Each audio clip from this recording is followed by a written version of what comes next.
What is up, ladies and gentlemen? My name is Carl. I'm the Consume and Review lad, and this is the Consume and Review Weekly Wrestling Review number 8. This week, I consumed GCW Fight Club, WWE Raw, WWE SmackDown, AEW Dynamite, AEW Rampage, and I am going to review them here on this podcast. As always, if you don't want any spoilers whatsoever, please do not listen to this podcast. We're going to start off with GCW Fight Club, which had Gage versus Moxley. If you haven't seen GCW before, a lot of people consider them the modern day ECW. It's a really fun promotion. It's mostly known for death matches, but if you ever watch their events, you'll see they offer a lot more than death matches. You'll have intergender matches, comedy matches, high-flying matches, and even technical matches. So you get all sorts of styles in GCW, and their events are very enjoyable. One thing I like about GCW, and what really kind of got me into purchasing one of their events, is that their pay-per-views are reasonably priced, usually between $12 to $20 per show. And if they do multiple shows in a weekend, sometimes they'll do a package deal. So if you want to see all the shows, you can save a little bit of money by buying the package deal. For example, this weekend they had GCW Fight Club Saturday night and GCW Aftermath Sunday evening. If you bought them separately, it'd be around $34. But if you got the package deal for this weekend, it was about $27. So you save about $7 by buying the package deal. And that's one thing I like about GCW is their pay-per-views are reasonably priced. I've seen people before say that wrestling companies or entertainment companies in general, if they lower the price of their pay-per-views, it may not increase the buy rate. I can't really comment on that. I don't have any data for that. All I can say is from personal experience, GCW being reasonably priced is really what got me into the promotion in the first place. If GC pay-per-views were $50, $60, $70 and there's only one match I cared about, I would have never bought the pay-per-view. I would have never watched the GCW event. But since they were $12 to $20, I bought Matt Cardona versus Nick Gage. I got really into GCW. I got really into some of the indie wrestlers we see in GCW, and I bought more shows from that. I bought Fight Club this week, and I'm going to review it on this podcast here. So one other thing I want to get into, which is really cool about GCW right now, and really also cool thing with AEW, is AEW lets their wrestlers wrestle in the indie scene, something that WWE typically probably never does. I think in the past they've maybe done it a few times, but they really don't do it. AEW does. So you get to see these indie wrestlers, sometimes maybe the future of the business wrestling, and you get to see these big name AEW stars on the wrestling these indie fights, indie wrestling matches, and you also get to see just really surprises like GCW Fight Club. We got to see Lio Rush in a match, but the biggest surprise was Thunder Rosa in an intergender scramble match, which I'll get to in this review. And it's just right now with AEW being as big as it is and the wrestlers being on network TV, being able to come and just do these indie wrestling shows surprises the fans. It's just a really cool thing going on right now. So let's go ahead and get into the GCW Fight Club. Mox versus Gage was at the Carousel Room at Showboat Hotel in Atlantic City, New Jersey. Not sure if the attendance, they said it was a sellout, but I could not find an attendance number anywhere. This card had 8 matches and approximately 111 minutes of wrestling on this 232-minute show. We opened with Alex Zane versus Ninja Mac versus Lio Rush.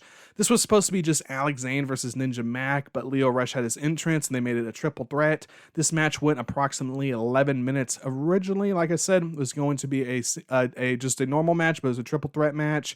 It's a really crazy, fun, high-flying match. It ended with Alex Zane doing a shooting star knees to the back of Ninja Mac and pinning him to win. Lio Rush looked like he was going to try and break the pinfall, but it was too slow. It was a good match. And I will mention one thing with GCW. These finishes, sometimes they felt like they fell flat or they felt like they were botched. This was an example. A lot of fans were maybe like, was this a botch? Was Lio Rush supposed to break the pin? Or was this the planned finish? I think it was probably the planned finish, but the way that they ended it like that was really cool, really nice. And how the finishes just almost sometimes seemingly came out of nowhere, which is really something I kind of enjoy in wrestling. I don't always enjoy when I know it's going to be the finish. I think a lot of enjoyment comes when you really don't know what move or what's going to finish this match, but that's how this match finished. Really awesome, high-flying, fun match. Next up, we had Joey Janela and Marco Stunt versus Starboard Charlie and Chris Dickinson. This match went approximately 17 minutes. It ended with Starboy giving Marco Stunt a brainbuster and Chris Dickinson pinning him for the win. In this match, Joey Janela did take some big moves, but he kind of no-selled some of the moves. I don't know if his no-selling was as selling, like he was dazed and confused and standing. I'm really not sure, but it looked like he was no-selling some moves. There's a lot of back and forth. It was interesting because Joey Janela and Chris Dickinson were the big guys. Marco Stunt, Starboard Charlie were the smaller guys. Starboard Charlie might be someone to watch out for. He's a younger wrestler. wrestler, and I've seen him do a really good, I think, technical match with, I think, Marco Stunt back in July, and he seems like he has a good technical prowess, maybe like a future, Daniel Garcia.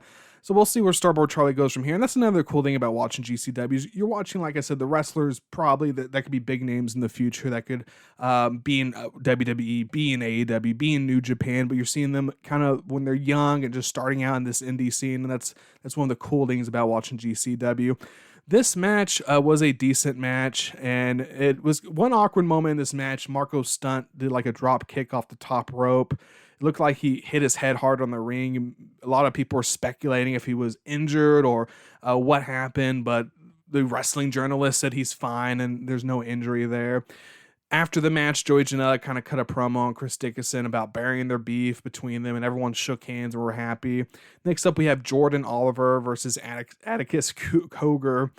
This match went approximately 10 minutes and ended with Oliver doing a cutter off the top rope through 2 doors outside the ring, then throwing Cogar into the ring to pin him for the win. The botch in this finish here is the fact that during the pin, we were watching a replay of the finishing move. It was a crazy finishing move. Wrestlers in the indie scene, they don't really use tables. They use like shelves and doors. I don't know if it's because it's cheaper or what. And they put him on the chair, like, regular steel chairs. And he did this, just like jumped on the top rope and just did a cutter through it. It was a really cool move, really cool finishing move. But the pinfall was going on while we're watching the replay and kind of like a little picture in picture. But he ended up getting the win. After the match, they kind of shook hands. Now, if you never watched GCW, Atticus Cogar is like the ultimate heel. He might get almost the same amount of heat Matt Cardona gets. I'm not sure. He's a part of the heel group there.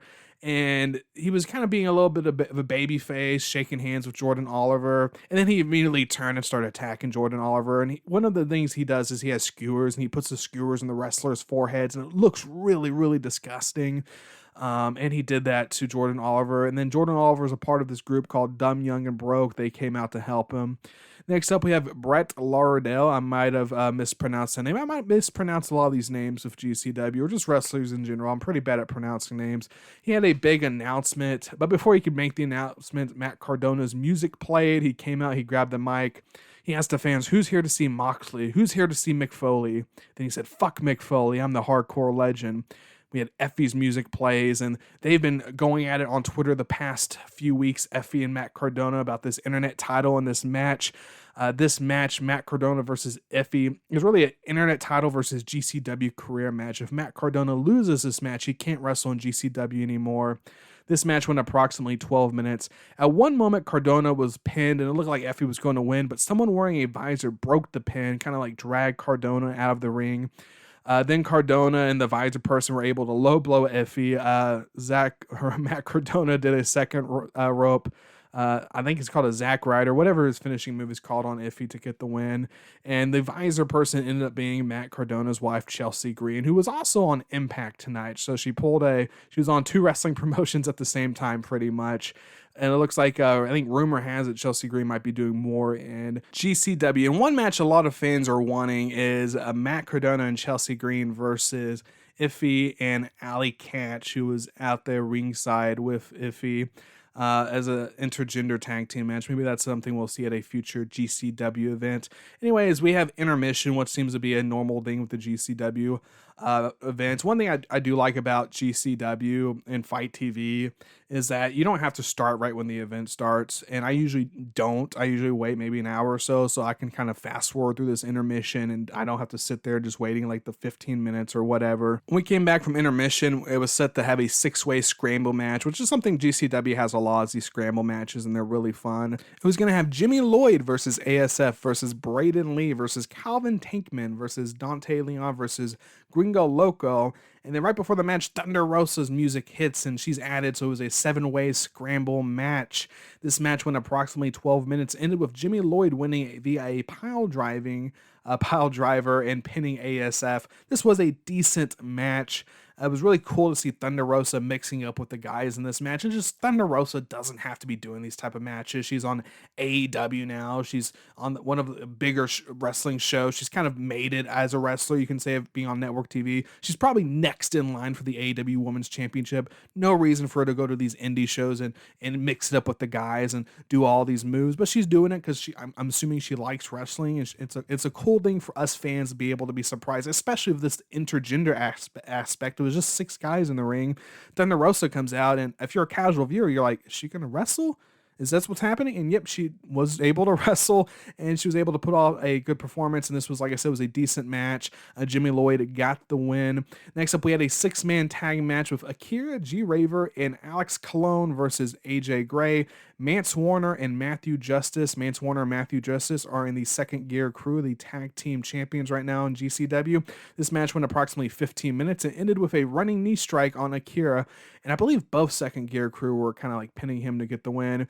There were some crazy spots in this match. One was, I think they were holding Akira up on someone's shoulders, and one of the Second Gear Crew member was on the top rope, and he came down and hit him in the head with a chair. One thing about GCW, and a lot of wrestling fans, I thought they would be complaining about it. They usually always complain about this, but I have not seen it on social media. It's these chair shots to the head. I'm not sure if these chairs are gimmicked or not, but this GCW does have a lot of chair shots to the head. Maybe they have a way to gimmick them, but that's something I usually see wrestling fans on social media complain about nowadays. It was a real big thing when Cody Rhodes took that gimmicked chair shot to the head by Shawn Spears, ended up cutting his head open, and of course Shawn Spears used it as a gimmick. So when that happened, a lot of them said, I don't ever want to see chair shots to the head again. Well, you kind of see some of it in GCW, although I don't think it's at the same level it was back in the day in WWE. Or ECW back in, like, the Attitude Era. So, but that's something you do see in GCW. That was kind of a crazy spot, but this was a fun match overall. After the match, Second Gear Crew came out. They cut a promo saying that no team can beat them. The Briscoes music hits, and the Briscoes, I believe, were a big tag team in ROH.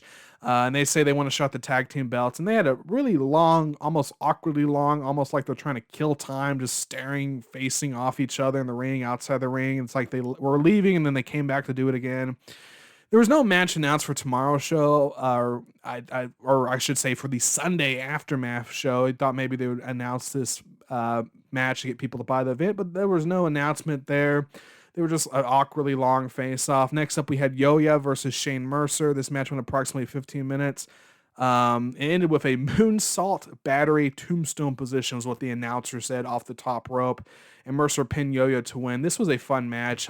Shane Mercer just completely throws Yoya into the audience. And it was the finishing move is just, it was like he was on the second rope. He had Yoya in a tombstone position, but he does a moonsault off it and kind of slams, which I guess they call the battery. It was a crazy move, crazy fun match. Now we had Brett Lardell. He's back for his announcements. A video plays is talking about GCW going to the Hammerstein Ballroom in January. The Hammerstein Ballroom, a place that's famous for hosting ECW. We had Mick Foley's entrance. He talks about the last ECW match he had. He says he wants to brag. He met a true woman's hardcore legend, Thunder Rosa. And I don't think Britt Baker would like that very much, and she tweeted about it, so I don't think she likes that very much. Mick Foley saying that. Britt Baker, of course, Thunder Rosa had that awesome Lights Out match back in March. Britt Baker kind of helped make her a star in that match. Got that photo op of her covered in blood. But Thunder Rosa did win that match, which maybe gets overlooked quite a bit. Anyways, Mick Foley at one point gets all serious. He wants the fans to quiet down. Then he says, fuck Matt Cardona, and the fans, of course, cheer, and they're happy. He joins the commentary team for the main event. Nick Gage versus Jon Moxley for the GCW World title went approximately 19 minutes. Before Moxley's ring introduction was finished, Nick Gage hit him with a bundle of light tubes and immediately busted Jon Moxley open. He was bloody to start the match. This was your very bloody, typical death match. Of course, with people going through glass panes, barbed wire. The match, like I said, went approximately 19 minutes, and the finish was a paradigm shift off the top rope through a glass pane, and Moxley pinned Gage to win. This was a crazy fun match.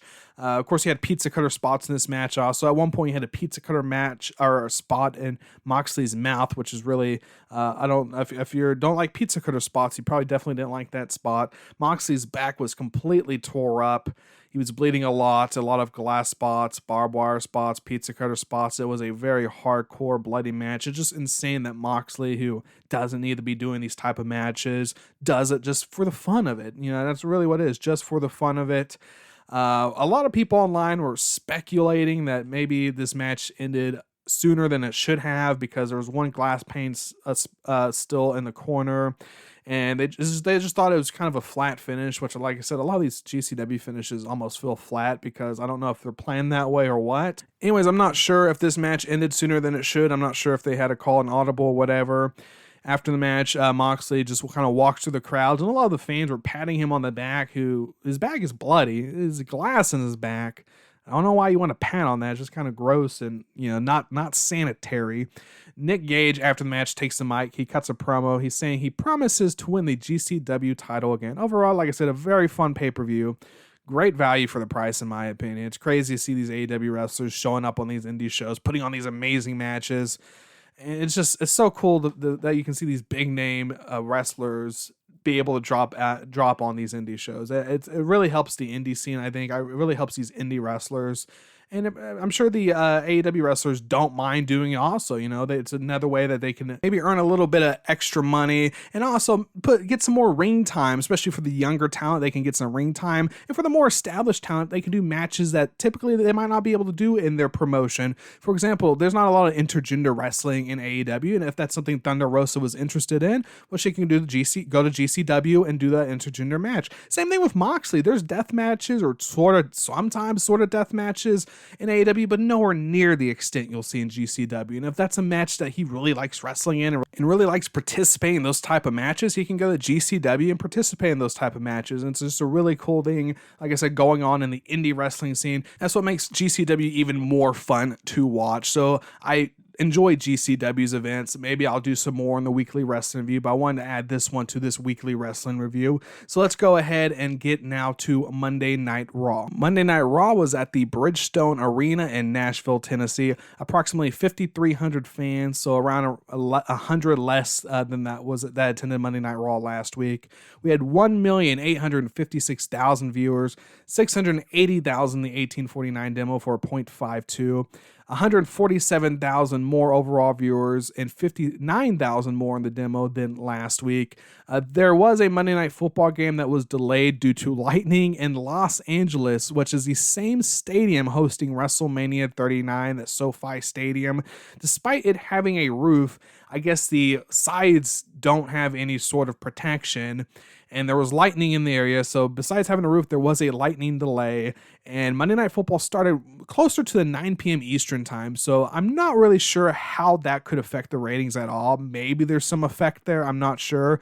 But beyond that, this was night 2 of the draft.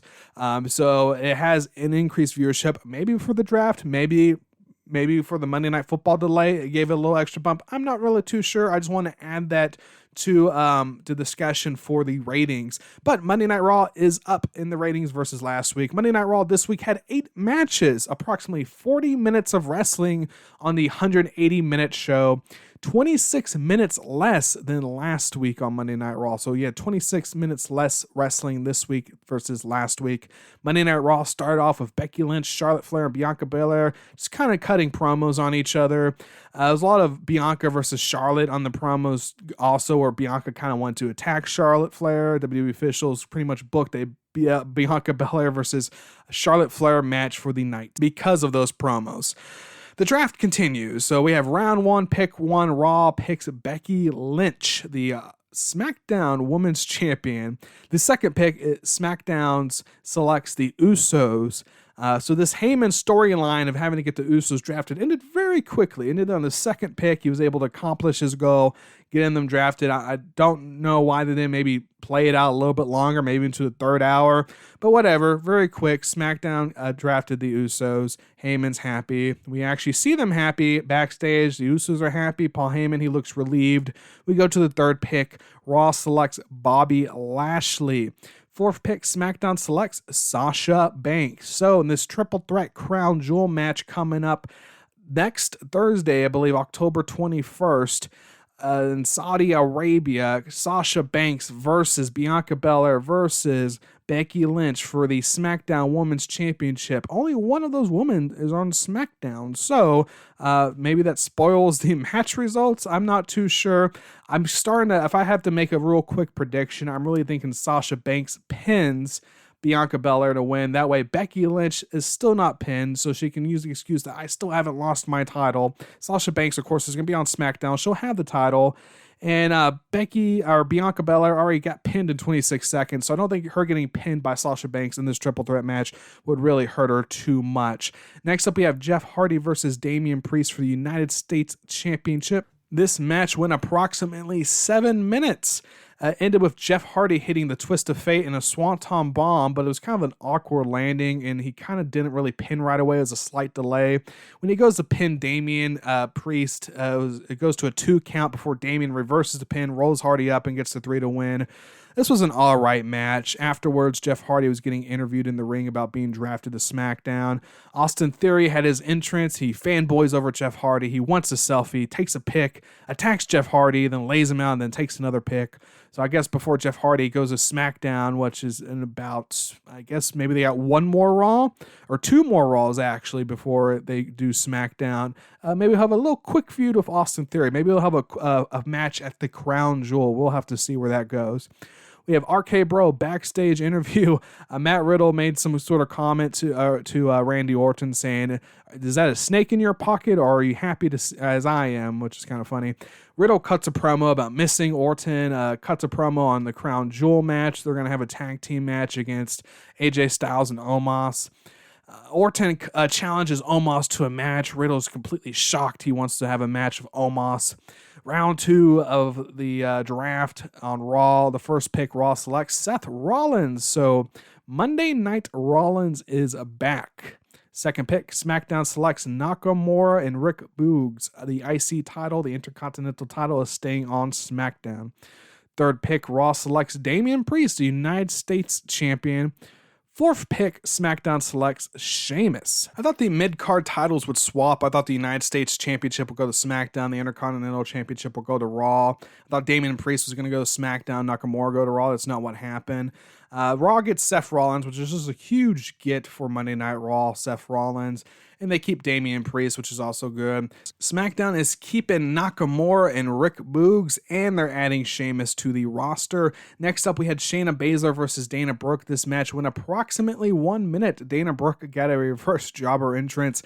Shayna teased doing the elbow spot to her in the ring. Same thing she did to Nia Jax. Same thing that she did to Eva Marie, and injured them. Dana was able to dodge it. Shayna put her in a Karamuna clutch, and Dana tapped out. It was a match. After the match, Shayna attacks Dana outside the ring, goes to do the arm spot again, but this time on the ring steps. Doudrop has her entrance. Doudrop goes to help Dana Brooke. Shayna hits her from behind, but nothing really happens. Doudrop just stands up and they just stare at each other. Doudrop's not afraid of Shayna Baszler. Did they just make Shayna Baszler this monster and now she's backing down from Doudrop? I guess they built Shayna Baszler up to just back away to help put Doudrop over. I'm not sure. I personally would rather see Shayna Baszler just start dominating, sort of like a 2016 Braun Strowman. And I really think Doudrop is kind of getting over. She has a great entrance. It looks like she's has a really fun character. So I think she's really going to get over and win the fans over. By having these two feuds could just really ruin both of them. If they feud, Shayna needs to win. She needs to destroy Doudrop. Doudrop's just starting off. Shayna still needs to get this heat. She still needs to be this monster. If Doudrop wins, Shayna's just going to be super cold, and that's not going to be great.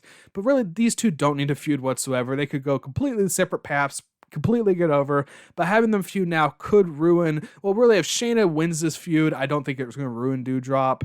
She just, of course, lost to Charlotte Flair like last week, but if Shayna loses the Doudrop, yeah, it's going to help Doudrop get over, but it's going to really ruin Shayna, who you could really build up to be this almost like woman monster in the woman division, like I said, like a 2016 Braun Strowman. Anyways, we have the Usos and Heyman backstage interview. Heyman brags about himself, gets asked a question about Lesnar. Usos look mad. Heyman is quiet. The Usos walk off. Heyman looks upset. He did not like that Brock Lesnar question. Humberto Carrillo and Angel Garza versus Mustafa Ali and Mansoor went approximately 2 minutes. Ended with Angel distracting the ref. Humberto slams Mustafa's head into the ring post. Angel pins him for the win, while Humberto holds back Mansoor. It was a match.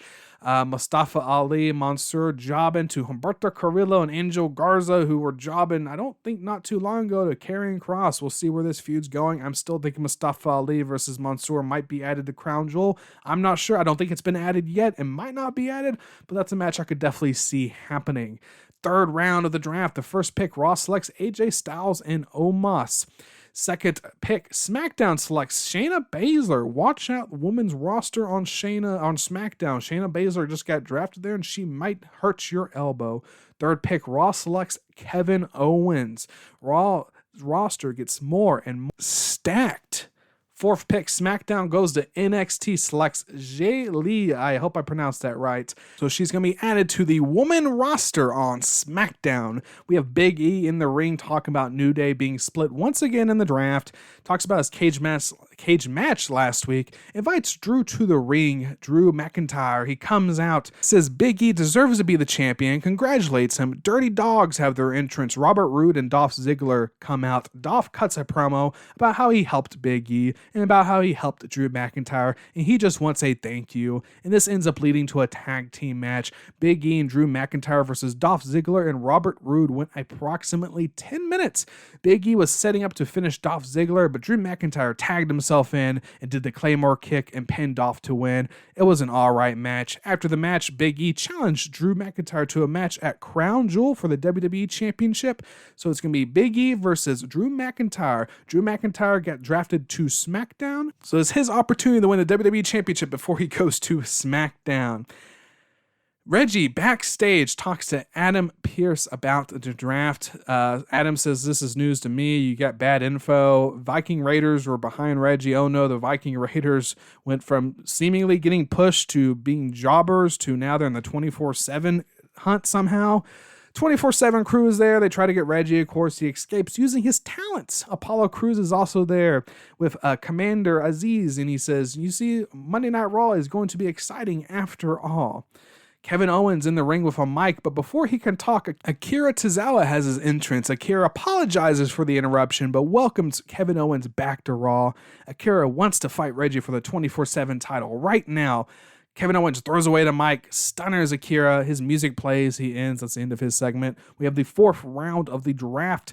First pick, Raw selects Street Profits. Second pick, SmackDown selects the Viking Raiders. Good, great. Get them away from that 24/7 title hunt. Looked like they were about to be in. Put him on SmackDown. Third pick, Raw selects Finn Balor. Another big get for Raw. And him and Styles are on the same show. And they're already hinting stuff on Twitter about maybe teaming up, joining together. I know they had a match a few years ago in the WWE, but there was no feud for that match. It was a last second thrown together for a pay-per-view. If you put these two together and give them a really great feud, they could maybe put on some phenomenal, awesome matches. So Finn Balor, Kevin Owens, Seth Rollins are on Raw away from SmackDown. Raw roster is stacked, and it really, really needs to be stacked to fill up those 3 hours. Next up, the fourth pick, SmackDown selects Ricochet, that's also good. Get him away from that 24/7 title hunt also. We have Nikki Ash and Rhea Ripley versus Natalya and Tamina. Natalya and Tamina got reverse jobber entrances. Natalya and Tamina versus Nikki Ash and Rhea Ripley for the women's tag team championship. Not the Raw women's, but the women's tag team championship. It can go on both brands. This match went approximately 5 minutes. Rhea riptide Tamina, then goes to does a move with Nikki Ash. The champions retain. It was an okay match. The 5th round of the draft. First pick, Raw selects Karrion Kross. Second pick, SmackDown selects Humberto Carrillo and Angel Garza. Watch out, Viking Raiders. They're on SmackDown. You might be jobbing to them there. Who knows? I saw someone online post that pretty much the Raw and SmackDown tag team division basically just flipped. I can't really confirm all the tag teams have flipped, but seeing tonight's draft, the Street Profits going to Raw, Viking Raiders going to SmackDown, Carlito and Angel Garza also going to SmackDown. I could definitely see that the tag team divisions may be flipping. Third pick, Raw selects Alexa Bliss. Could have maybe not even mentioned her if she was taking a break, which rumor has it she's taking some time off. They could have just not even drafted her, make it a surprise when she comes back. I'm just saying, if she's gone away for a while, it could be a big surprise. But when she does come back, now we'll know that she'll be on Monday Night Raw. Fourth pick, SmackDown selects Cesaro. So he is staying on Friday Night SmackDown. Goldberg comes to the ring, cuts a promo on Bobby Lashley, invites Bobby Lashley to the ring. Bobby Lashley comes out, but he stays on the stage. They set up a no-holds-bar match at Crown Jewel. Hurt Business tried to attack Goldberg, but Goldberg cleans house. Maybe that's why Bobby Lashley ended up ditching them. How easy it was for Goldberg to clean house on two wrestlers, Cedric Alexander and Shelton Benjamin. We go backstage interview of Seth Rollins, who cuts a promo about being back on Monday Night Raw. He gets asked about Edge, but Rollins does not really want to hear about Edge. I don't even think the interviewer got the name Edge out. I think Rollins cut him off before he said, or she said, I forgot who interviewed him, said the name Edge. Says that he'll take care of that on SmackDown. And then he cuts a promo pretty much about himself. We have the New Day versus the Hurt Business. This match went approximately 2 minutes. Woods hit a flying elbow on Cedric Alexander to win. It was a match. After match, while the wrestlers were still in the ring, Street Profits had their entrance. They had a mic in the hand on the ramp. The crowd chants, "We want to smoke." They congratulates New Day on their victory and on their new movie, Escape the Undertaker. They cut a promo about being back on Raw, offer Kofi a red Solo cup. Kofi drinks it. They are friendly with each other in the ring, so there's no feud. They're not setting up any feud. I think the spot might just be to help the Street Profits get over, since they're moving the Monday Night Raw and the New Day is moving to SmackDown. And maybe also talk about the movie Escape the Undertaker on Netflix. Next up, we have a video package about Finn Balor coming to Raw. Randy Orton entrance. Orton's in the ring with a mic. He calls out Omos. AJ Styles has his entrance. He comes out with Omos. Styles cuts a promo about beating Riddle and Orton. Omos takes the mic. He starts to cut a promo, but Orton starts attacking Styles. Riddle attacks Omos. Styles gets RKO'd, and RK Bro kind of leave the ring before Omos could retaliate. We have the 6th round of the draft. The first pick, Raw selects Carmella. Second pick, SmackDown selects Ridge Holland from NXT. Third pick, Raw selects Gable Steveson, the U.S. Olympic gold medal winner. He's coming to Monday Night Raw, which almost seemed obvious that he probably would, just because Raw's on the USA Network. USA Network's a part of NBC, which of course has the Olympics, so it made a perfect fit for him to be on Monday Night Raw, but Raw selected him in the draft. And the 4th pick, SmackDown selects Sami Zayn. Last overall pick, maybe they'll play into his little conspiracy gimmick, I'm not sure, but Sami Zayn, the last person picked in the draft. Next up, we have Bianca Belair versus Charlotte Flair. Becky Lynch on commentary. This match went approximately 13 minutes. Ended with Bianca doing a KOD to Charlotte and pinning her. 1-2. Becky Lynch pulls Bianca out of the ring and attacks her, making the match end in a DQ. Was a decent match. Becky keeps attacking Bianca. This time in the ring. Sasha comes out into the ring and attacks Becky Lynch and pretty much clears house, and Sasha Banks stands tall. This Raw, there didn't have a lot of decent wrestling, not a lot of matches. The biggest draw, of course, was the draft.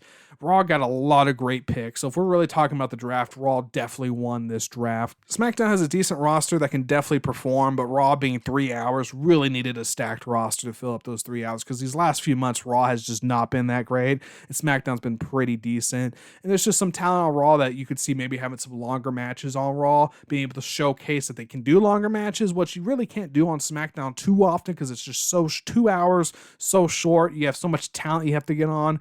They can have a longer match on Raw than they typically can have on SmackDown. Of course, SmackDown had a very long Seth Rollins versus Edge match a few weeks ago, so it's possible. But of course, I think that match cut into a different match. And like I said, Raw, 3 hours, a lot of great talent. No excuse for Raw to really be bad going forward at this point. They should be putting on some phenomenal TV shows, and I'm hoping they do. I know they're competing against Monday Night Football, and of course, at some points it looked like AEW Wednesday Night Dynamite might be beating them in the demo. So we'll really see what happens after Crown Jewel, when the roster swap, what happens with Monday Night Raw going forward. Let's jump to Friday Night SmackDown, the SAP Center, San Jose, California. Approximately 5,600 fans in attendance, around 1,600 less than last week. Last week had 2,252,000 viewers and 809,000 in the 1849 range for a .62, which is 117,000 more overall than 2 weeks ago and 96,000 more in the 1849 range versus 2 weeks ago. 4 matches on SmackDown tonight. All of them were tournament matches, and off my timekeeping, it was approximately 23 minutes of wrestling on the 120-minute SmackDown, about 8 minutes less wrestling versus last week. SmackDown season premiere opens with a contract signing. Bianca Belair is in the ring with a table. Becky Lynch is on the ramp with a table, and Sasha Banks is just standing on the commentary table. After some promo back and forth, Bianca Belair throws a chair outside the ring. Becky Lynch flips her table, and Sasha attacks Belair.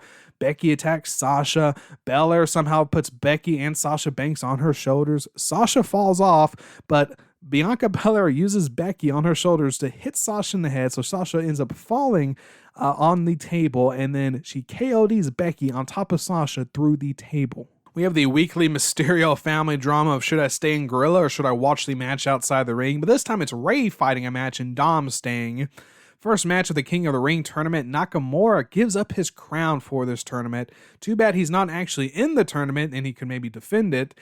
King of the Ring tournament first match, Rey Mysterio versus Sami Zayn, went approximately 9 minutes.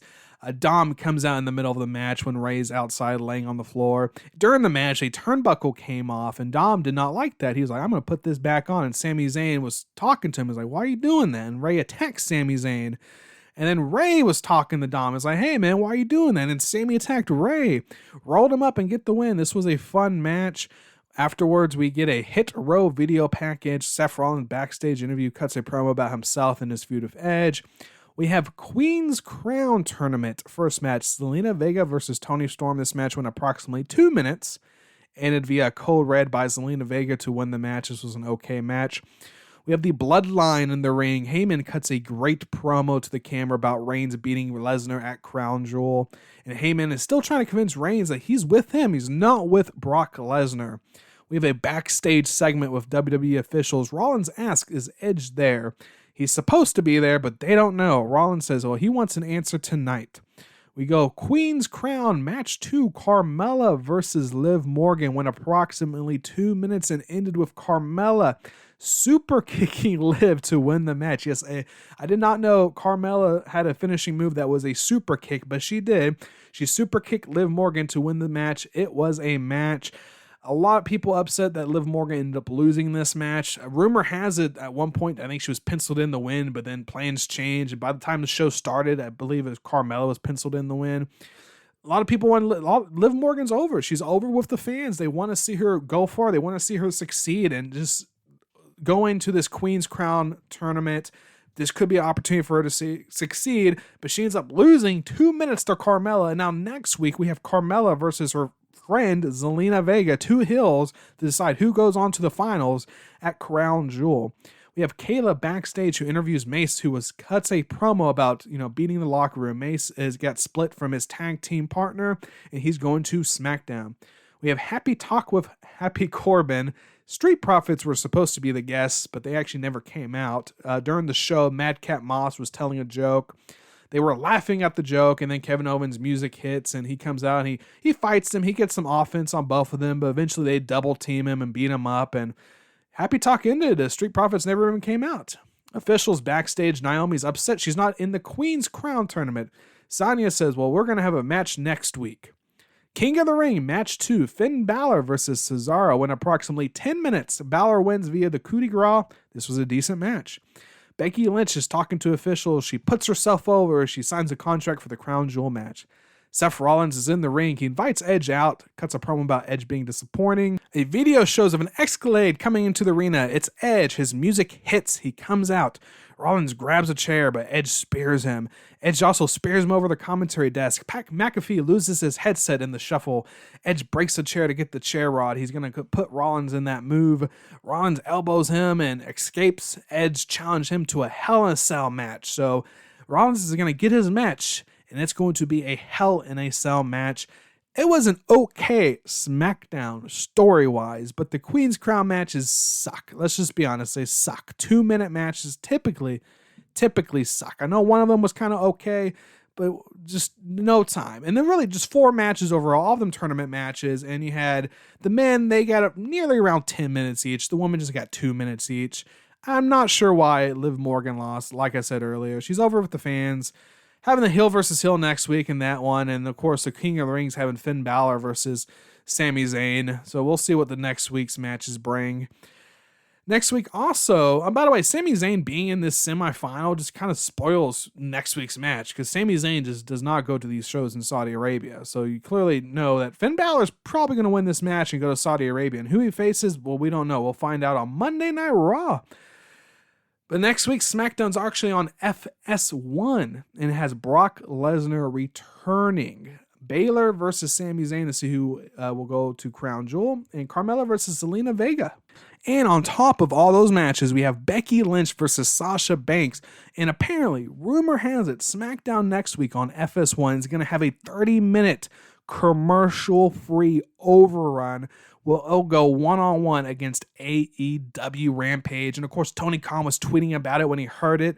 Tweeting about the WWE and tweeting about this overrun and this 1v1 Rampage versus SmackDown. It's going to happen next week on cable television. So we'll see what the ratings are. We'll see what SmackDown's able to get on this FS1 show. We'll see what Rampage is able to get. I mean, if I'm going to take a guess, I'm going to say SmackDown's probably going to beat Rampage in the ratings. That's just my guess, but I might be wrong. Well, who knows? We'll see. It's going to be interesting. We've seen AEW go against WWE on Wednesday nights, but that was NXT. This is one of the flagship shows for the WWE. It's on FS1.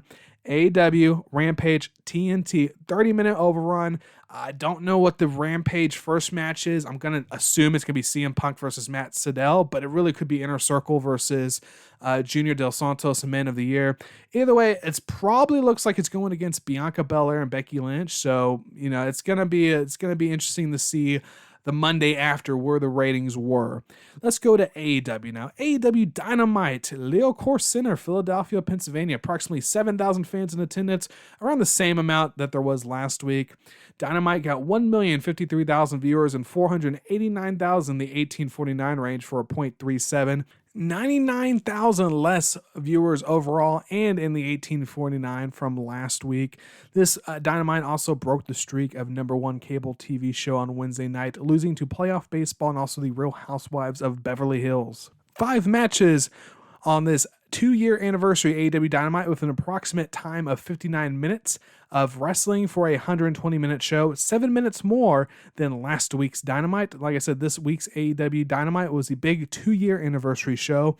We opened up with a huge 8-man tag match. Adam Cole, Kenny Omega, Matt Jackson, and Nick Jackson versus Bryan Danielson, Christian Cage, Jungle Boy, and Luchasaurus. This match went approximately 18 minutes and ended with a 4-way BTE trigger on Jungle Boy. Adam Cole pinned him to get the win. This was a good match. Christian Cage took an Indie Taker on the ramp from the top rope and left the match. There was a weird spot where it looked like the Super Elite were going to powerbomb Luchasaurus, but just kind of collapsed, and then they started attacking Jungle Boy. Danielson then broke up a pin and got some offense in before the Super Elite took back control, and they finished the match with that 4-way BTE trigger. A lot of tag team rules were definitely broken in this match. Moxley had a backstage promo about the ladder match later on tonight. CM Punk had his entrance. He dives into the crowd. He's in the ring with a mic. He cuts a promo about his past wrestling in the early 2000s. Then we have CM Punk chants. He calls out Daniel Garcia and he sets up a match for Rampage. He also gives his Jordans to a fan. We have a video package of Arn Anderson outside Cody's house burning something. Cody is there and they talk to each other. He asks Cody for his tie. Cody just gives it to him. Cody doesn't want Arn Anderson to burn it. And then Arn slaps Cody saying that he threw them away. And Cody tosses the tie-in into the burn barrel. We have a Bobby Fish video package. During Sammy Guevara's entrance for his match, we see a video of him buying Fuego del Sol a new truck. Bobby Fish versus Sammy Guevara for the TNT Championship went approximately 9 minutes, ended with Sammy winning via the GTH. This was a good match. A lot of fans online don't like that AEW signed Bobby Fish, but I honestly haven't seen much of him, but I really enjoyed his style of wrestling in this match, and I really enjoyed this match, so I don't mind seeing more matches from him. After the match, American Top Team with Scorpio Sky surrounded the ring. They attack Sammy. Fuego del Sol comes out. They attack him. Jericho's music hits and Jericho and Hager come out in the clean house. Dan's on a mic on the ramp telling them to cut off Jericho's music, but the crowd still sings. Dan cuts a promo and he gets nuclear heat from the fans. They set up a 6-man tag match on Rampage next week. Jericho, Guevara, and Hager versus Man of the Year and Junior Del Santos. I'm not sure if he's wrestled before, but this will be his first time wrestling on AEW, so it's going to be interesting to see how he does on Rampage next week.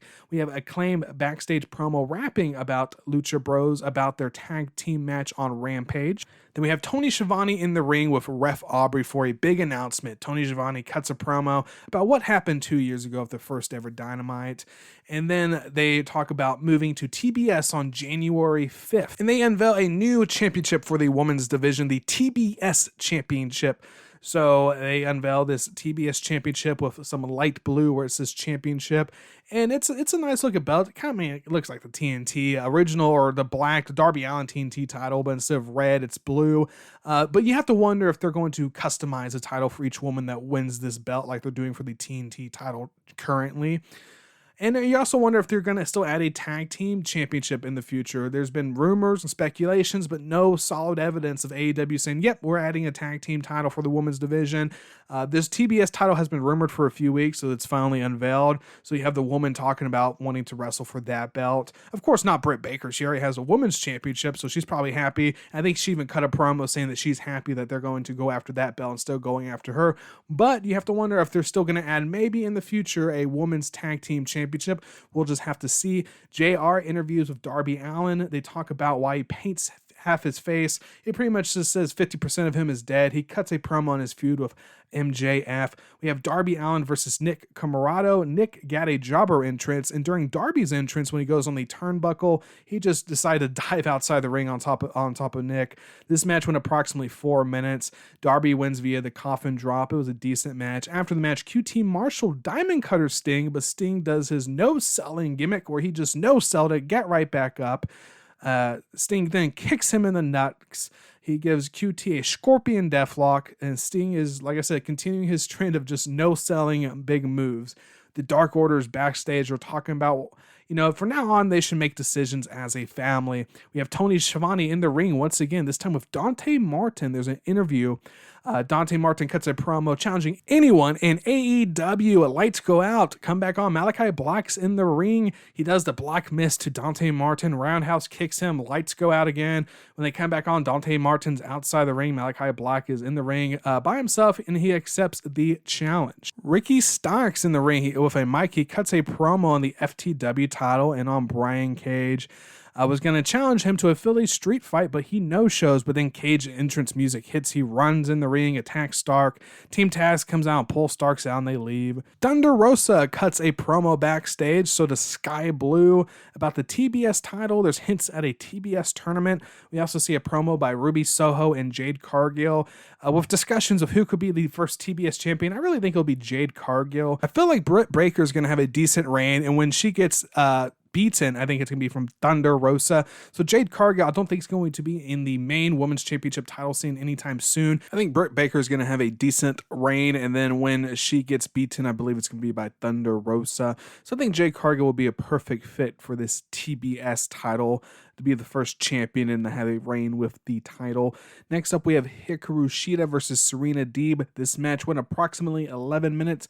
If Shida wins, she'll be the first woman in AEW with 50 wins. The This match was also a piss break match. And if you're unfamiliar with what a piss break match is on the weekly wrestling review, it's not what you think it is. It's not an insult to the workers. It's not even an insult to the match quality. A piss break match is a match on AEW Dynamite or AEW Rampage that the viewers at home cannot see the complete match of. Whether there's a commercial break in the middle of the match with no picture-in-picture, or there's a commercial break with picture-in-picture, but the picture-in-picture cuts off for a minute or two, which is what happens with this match. So there was a picture-in-picture break, almost an abrupt picture-in-picture break, and a picture-in-picture cut off, so there's about a minute or 2 minutes the viewers at home were not able to see of this match, which made this a piss break match. I try keeping track of the piss break matches for Dynamite and Rampage. It's usually the second to last match on Dynamite, but sometimes it'll be the second match, sometimes it's the third. So I like to see where that match is on the Dynamite card, and this time it was the second to last match.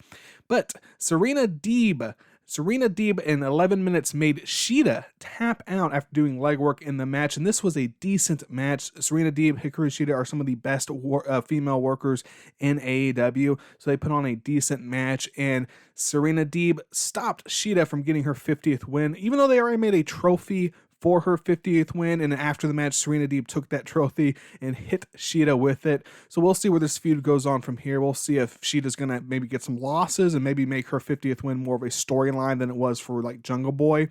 Or maybe she'll get her 50th win on Dark or Dark Elevation. I don't know. Hopefully she doesn't get it on Dark or Dark Elevation. Hopefully she gets it on either Dynamite or Rampage, and maybe they'll build a storyline with this, or maybe she'll even get it at Full Gear. Next up, we have a Alex Marvez Darby Allin backstage interview. Darby Allin's pretty popular tonight with these interviews. Of course, this one's live. The JR one was taped, and he's kind of leaving, but MJF wants a match next week on Dynamite, so Allin accepts. A limo pulls up. A bunch of masked men come out of the limo, pretty much attack Darby Allin, lay him out with a chair, and just really beat up Darby Allin. It's pretty obvious it was the Pinnacle, but you never really see their faces. But even the commentary team, I believe, was even leading in on that. Yeah, this is a Pinnacle, and they beat up Darby Allin. Later on in the show, there was this announcement that Darby Allin wasn't going to be well enough to face MJF next week at Dynamite, so I'm not sure if that match is taking place or not.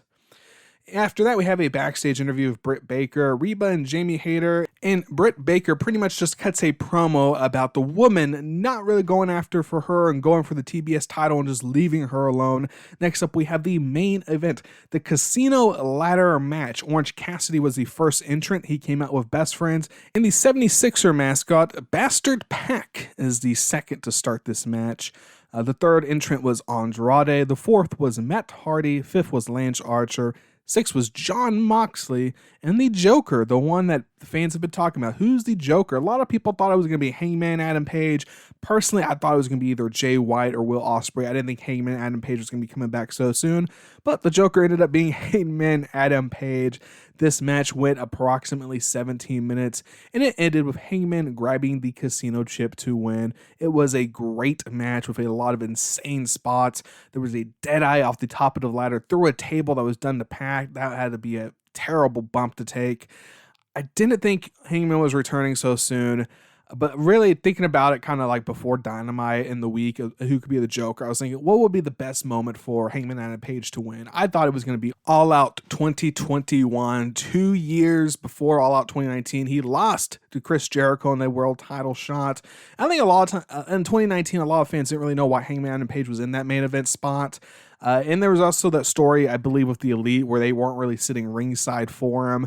And of course, a year later, he loses the tag titles with Kenny Omega to FTR. So, 2021, him being the first wrestler to beat Kenny Omega and take the title was, I think, a storyline a lot of people were kind of booking, but that's a storyline that you could say I was fantasy booking for the past few months and just thinking that would be the greatest arc or the greatest finish to that story. But of course, it didn't happen. He took some time off. CM Punk debuted, Bryan Danielson debuted, Adam Cole debuted, and I'm thinking, well, the next real opportunity for Hangman to really get the title, and it kind of makes sense, would probably be Full Gear. It wouldn't be as great of a ending of the story based off All Out, but Full Gear would be good in the sense that it was a year ago that Kenny Omega beat Hangman Adam Page to get the title shot, in which he ended up beating Moxley and starting his title reign. So Hangman Adam Page beating Kenny Omega a year later at Full Gear makes sense, and I think that would be a good opportunity. It looks like that's the match they're going with, since points. Heyman, Adam Page ended up winning. The fans were happy, even though I guess they kind of assumed he was going to one coming out. They were still happy and celebrated that. So it's cool that he is back on AEW, and we'll see what the story goes from here. Full Gear is about a month away, so you got some Dynamite, some Rampage. We'll see where this story goes. This was a really great Dynamite, probably the top 5 of the year in my opinion. All the matches were good to decent. Great Dynamite. Next up, we have AEW Rampage, same location in attendance as Dynamite.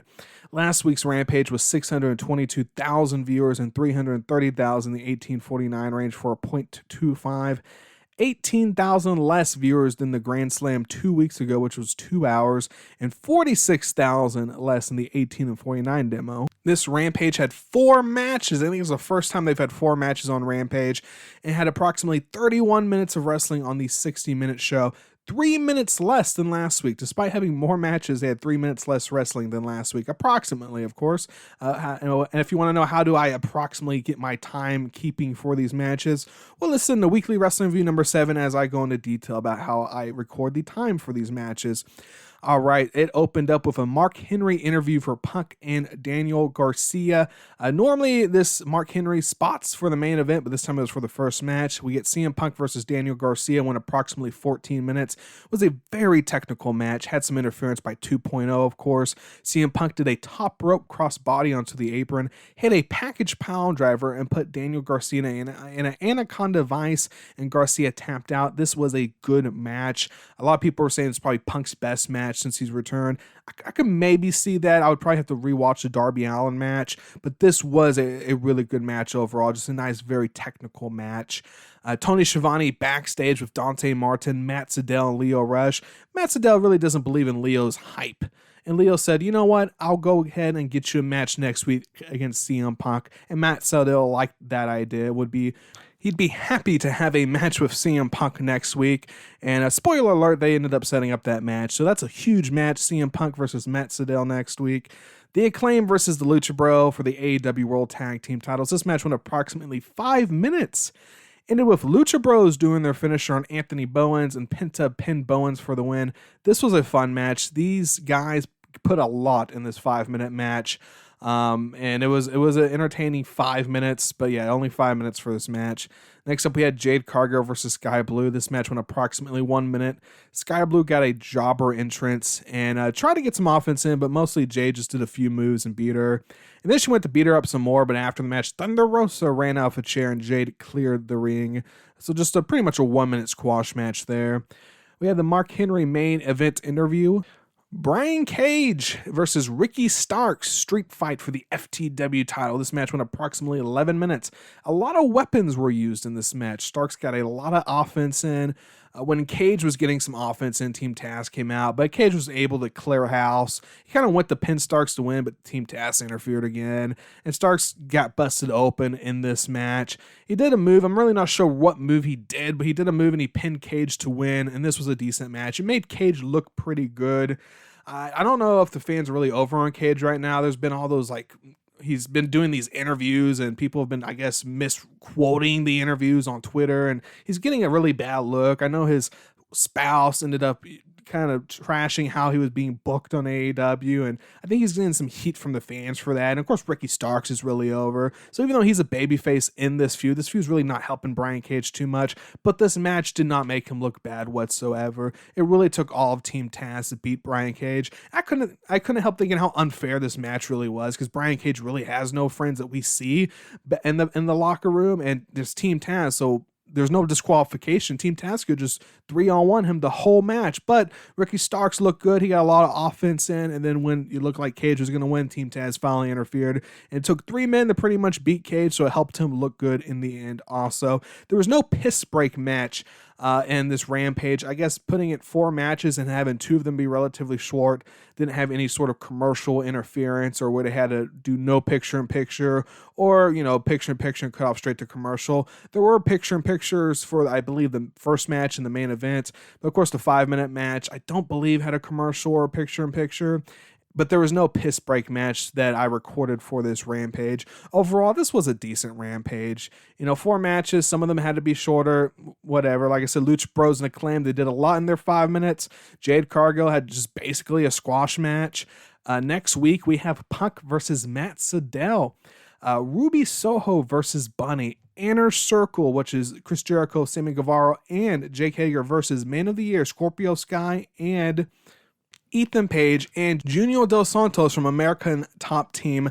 And again, that live Rampage is running against a 30-minute commercial-free overrun on SmackDown that's not going to be on FS1. I believe TNT's on in more homes than FS1. I believe I've read that on the internet. So, you know how that goes. And so usually SmackDown, I'm not really sure what ratings they get. I honestly, like I said earlier, I believe SmackDown's probably going to get the higher rating, but we'll see. Rampage could. SmackDown, Becky Lynch, Sasha Banks, commercial free, 30-minute overrun against a live Rampage. I would still think SmackDown's going to be the bigger one there, but I think FS1 might be in less homes, so we'll just have to see how it plays out. The Monday after is going to be really interesting when it comes to the ratings.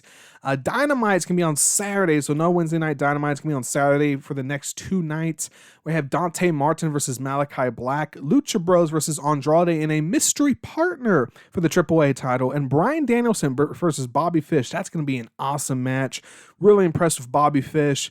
Bryan Danielson, of course, is doing great work, so that's gonna be a match that could be a match of the night. That's probably all the matches I mentioned. That might be the biggest match I'm most excited for. Matt Sydal and CM Punk's up there also, but Bryan Danielson versus Bobby Fish is gonna be a really fun match next Saturday night. And again, talking about ratings, Saturday Night Dynamite. Who knows what viewership they get there. That's not a great time slot for them. We're going against college football. It's going to be 2 weeks, and then they'll go back to Wednesday nights. Let's go and do the worst match of the nights in the match of the night. So worst match of the night for Dynamite is Darby Allin versus Nick Comoroto. Also, I believe might be the shortest match. Like I said, all these matches were kind of decent to good, but there has to be a worst match of the night, and that's the worst match of the night. Worst match of the night, Rampage, Jade Cargill versus Sky Blue. Again, a 1-minute squash match is more times than not going to be the worst match of the night. And with the other matches there, the Lucha Bros and the Acclaim did a lot in 5 minutes, and this was just a basic squash match, so that's the worst match of the night. Next up, we have the match of the night, brought to you by Grocery Pickup. Isn't awesome how these stores are doing curbside pickup now for like grocery stores? It's just a cool thing. I'm enjoying Grocery Pickup. You don't have to go inside, spend all that time shopping. Shop online, pay for it. Go to a parking spot, tell them you're here on the app, they come out, they load it in the car, you go home. Grocery Pickup, that's awesome. Let's get into it. The Dynamite match of the night is the Casino Ladder match, most entertaining match. Definitely that night, but the 8-man tag match, that was really close. It's one of those Dynamites where you had 2 matches that really, on most weeks, could probably be match of the night, but it went to the ladder match. Great match, crazy spots, very fun match. On Rampage, the match of the night was CM Punk versus Daniel Garcia. Again, a very technical match and just a very fun and entertaining match. So those are my match of the nights. I have no G1 worst match of the nights or match of the nights this week. I did not finish a G1 night this week, so I am behind, which seems to be like a usual thing for me with the G1. I usually get a few nights behind and have to kind of binge watch it to catch up. And the only thing that sucks is, you can get spoiled. But the cool thing is, you have a lot of great wrestling to catch up on. So maybe next week I'll have some updates for the match of the nights and worst match of the nights on G1, but I didn't watch any of that this week. Anyways, this has been the weekly wrestling review number 8. I'd love to know what you guys think. Please tweet me at consume_review. If you're watching this on YouTube, just leave a comment down below. If you're watching this on YouTube and you enjoyed, please click that like button. If you did enjoy, please click subscribe. You might enjoy a future podcast. Anyways, my name is Carl. I'm a consumer review lad, and this has been the weekly wrestling review number 8. Peace out.